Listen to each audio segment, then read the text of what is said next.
right, welcome back. Whitlock and Wiley. Jim Jackson back with us. Bestseller. My favorite segment. Bestseller. Anti-social. Yes, it is. Okay. Hit him with it. He getting the whole can. Hit him, Darnell Smith, our social media manager. What's that? Big swole. About to bust through the jacket. All day, baby. What's popping on those Twitter streets? Yes, sir. We're going to start off in the NBA. Nuggets point guard Isaiah Thomas recently returned to the team, but that hasn't stopped him from staying active on social media. IT took to Twitter to call out thirsty fans online, saying, people on social media be so thirsty to get a reply. They really be fake hating in hopes for somebody to reply to them. That's crazy and sad at the same time, LOL. Whitlock, is this your biggest beef with social media?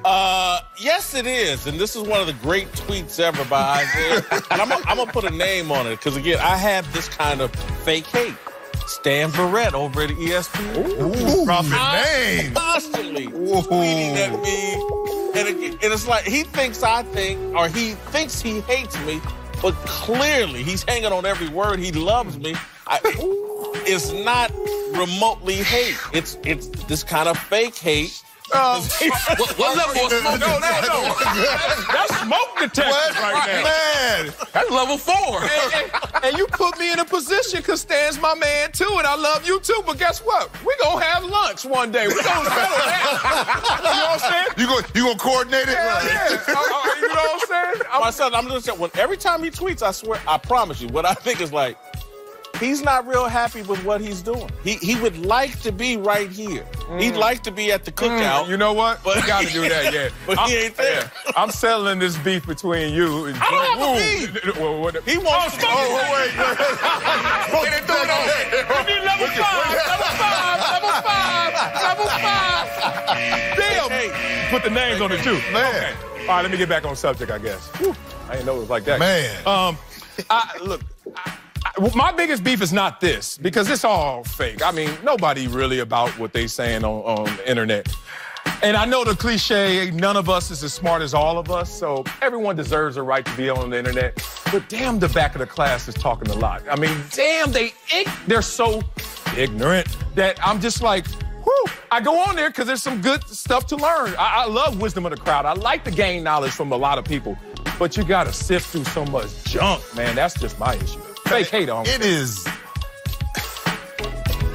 It is, man. It's a shame, too, because people come at me sometimes with some stuff. I'm just sitting there. I won't say that, but sometimes I got to give my get back. At sometimes, but it's a voice that's given to people that really don't have a voice. Right. And they say some stuff sometimes, and I just sit there. But that's just where we're at. Yeah. And now you know why they don't have a voice. No, big time. Big time. I'm going to leave it there. Dang. Now what's next? Yeah, moving to a crazy ending in college basketball last night, where Georgia and Mississippi State were tied at 67 when Georgia was called for a foul with a half a second left.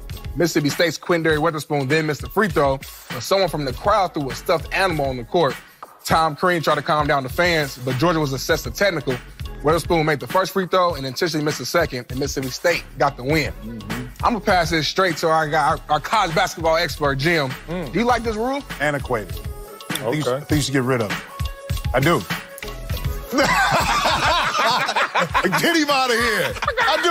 I think it's an antiquated rule. I mean, you know what I mean? The home team shouldn't be penalized for a knucklehead. Right. They can't control a knucklehead. Right. So they shouldn't be penalized. And that one is at a critical point because they're already at the free throw line. Yeah. So he needs to be penalized for being a knucklehead right now with that. Right.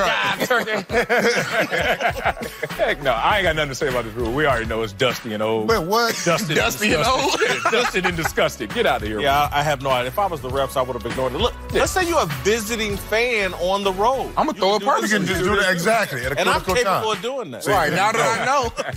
Now you know, right? All right, what's next? All right, so yesterday on The Herd, Colin dropped a bombshell regarding the New York Giants QB position. Take a listen. And the Giants need a quarterback. And there's nobody in the draft they love.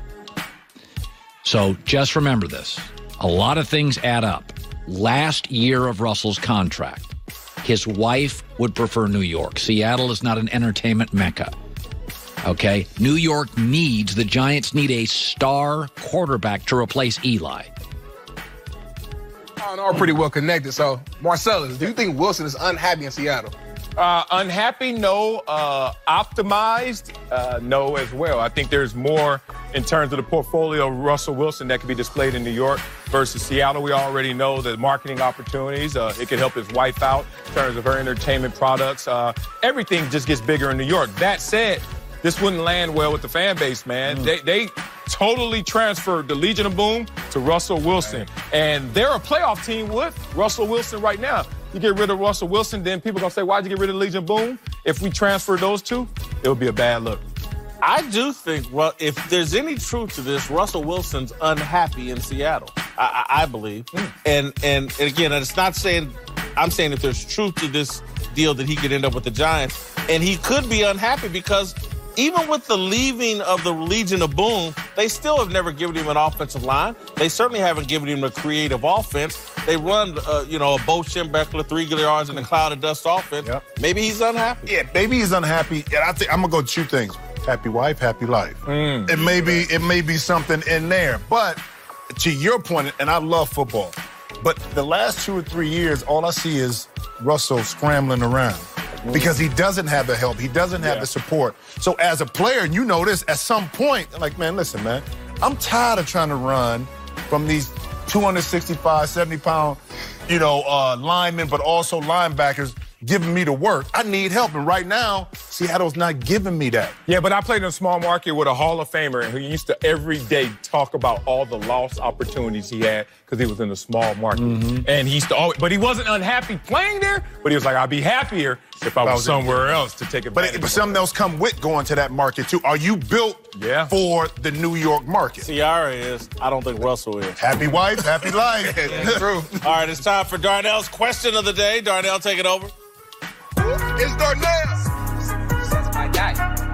My question of the day. My guy. My question of the day. 285 pounds. All right.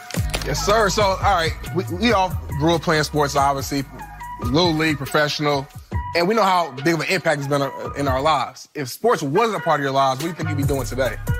Oh, that's easy for me. If no sports, no college for me. And so I would probably be working at my dad's bar, the Masterpiece Lounge. My dad's passed, so I would own it and be running it. That was my favorite place on earth. Beach, man, right now. I don't know. Growing up in Toledo and Woodstock, it wasn't a lot of options. But honestly, though, I went to a vocational high school, so I studied business. All right. Okay, so to me, I've always been interested in business and real estate, do it. I think for me, if it wasn't for sports, I wouldn't have transferred over there. And if I wasn't playing sports, it would have been in that aspect. I always wanted to own, even when I was younger, starting to work. My father had me working when I was in 8th grade. I worked all the way through high school, had jobs in college. Yeah. Okay, so I always worked.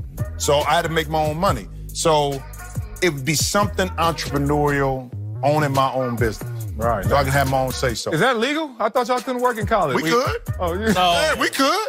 I sold furniture my junior year. During the actual school year or in the summer? No, in the summertime. Oh, yeah. I'm about to say, NCAA, go get him. No. Go get him. He right Oh, here. they're snitching. Can't you snitch it, man?